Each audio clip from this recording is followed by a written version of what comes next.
vehicles in general will get you out of your shell and will get you traveling to further distances. Number 6, dance.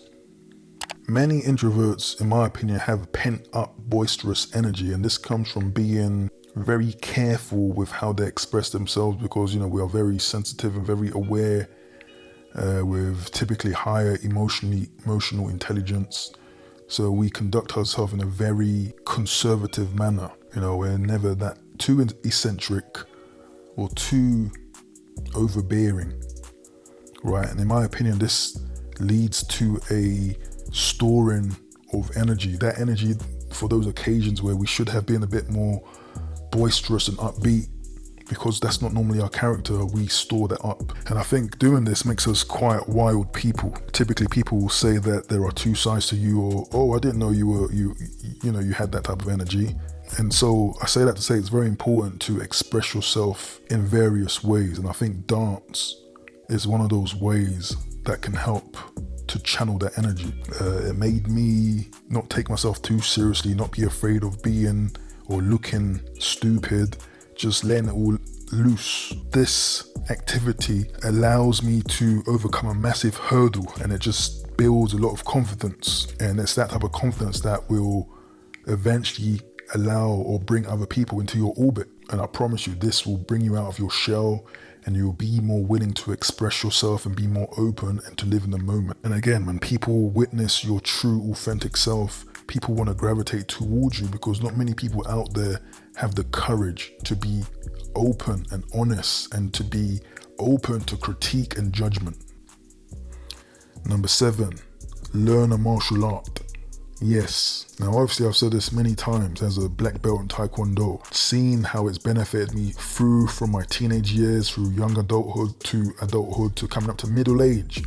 These skills stay with you forever. Now, perhaps you could achieve the same thing in other sports club. I mean, I've been doing fencing and it's kind of similar, but to be honest with you, nothing I've experienced is quite like the martial arts, because again, you're learning how to fight, so you're also building confidence in that arena, and you are doing the typical stuff that you do in other sports, which is basically put yourself out there, be open to fail and to lose and to be defeated, but you're still turning up the next day. The experience and the results compound in a way that other sports can't. If you're truly invested, and this video speaks to you about coming out of your shell, you really want to be able to express yourself. You don't want to succumb to self-defeat, and you don't want to be afraid of being judged.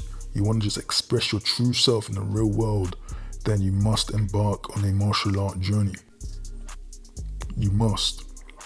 You see, a lot of our fears ties into the fear of death, and the fear of death is linked.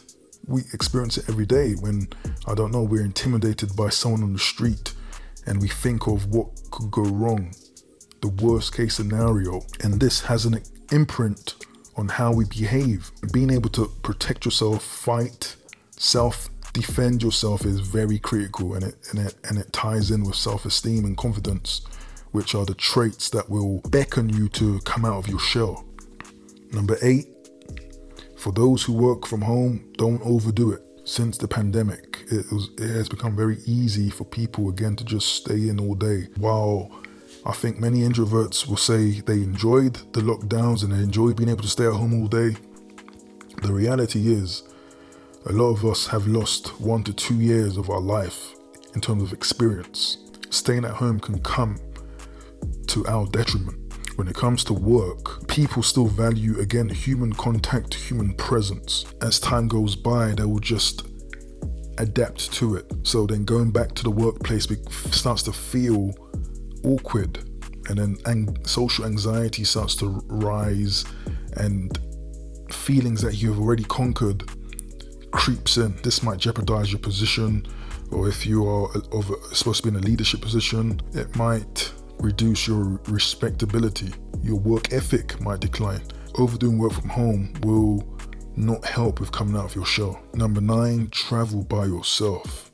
And this doesn't even have to mean to other countries. It could be just simply doing things like going to the cinema by yourself, going to restaurants to eat by yourself, going to bars by yourself. Doing something like this is about overcoming fears, because I know for people who aren't used to going to the cinema by themselves, for example, will think of the people that will look at them in a weird way, oh, you're Billy No Mates, that guy has no friends. To that, you have to say, so what? A lot of people, a lot of us can attest to it when we were younger, when we used to walk around with big mobs of people who we weren't really close friends to, but it was just security or comfort in numbers type of thing. And it's like a lot of these gangs on the street.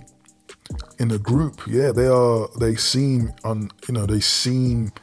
as confident as ever, but by themselves, they are insecure as hell. So traveling by yourself, doing things by yourself will enable you to have the confidence to not have to rely on a crutch, basically a social crutch, to allow you to travel or to go to places or to see things that you've always wanted to see. Traveling in a group is a painful thing because you need to manage the logistics across many different people. Some people are flaky, some people are just not trustworthy, some people, last minute changes. If you had to rely on that to travel, you would never travel. But at the end of the day, being able to travel by yourself is going to be the biggest activity when it comes to coming out of your shell. And number 10, last but not least, and possibly the most important point in this list, is self-talk. Asking yourself, why am I afraid? Why am I socially anxious? Why do I feel weird when it is time to do things that are, outside of the remit of what I typically do in my typical day? Why? For me, I think it's been very important, and possibly in a passive way, this has been the biggest way for me to come out of my shell and for me to enhance my life experience, is to always be conscious of the things that are holding me back and not allowing me to be free, essentially. Why am I allowing this to happen? When I go for a job interview that requires presentation, for example, why am I nervous? Why am I sweating bullets? I'm literally just talking to like 3 or a few people. Why is this nerve-wracking? When you have this level of self-talk, or basically self-reflection, you passively, it could be maybe in your sleep, maybe in your dreams, as you passively think, you passively find your answers, and you passively push that button. In order to overcome things like staying within your shell, within your comfort zone, you need to understand why and when it happens. You need to be able to identify what it is. Some people don't have that level of awareness. If you aren't aware of a problem, you'll never be able to overcome it, right? But that awareness, that introspection, which is something that a lot of introverts have, and which again is a gift, it's a superpower, will enable you to ask yourself the right questions. Why? Why does it have to be like this? Why can't it be like that? Once you have this level of consciousness, it's going to be far easier to find your answers. With that being said, I hope you've liked the video. I would ask you to like it if you want to hear more, and subscribe to the channel if you're new. You notice none of my points require you to make new friends. Again, when it comes to new friends, people use massive gatherings as a social crutch, and this is a good way to hide insecurities. But I do think having the ability to express who you are with confidence, and to go out to places whenever you feel like going, to do things whenever you want to do them, to be able to speak with people whenever you want to speak to them, that speaks of strength, and that speaks of a person who has defeated their inner demons. This will only lead to good things in life, good experiences, meeting good people, great people, putting yourself in ideal life situations. This is a key component that particularly introverts need to truly fulfill who they are.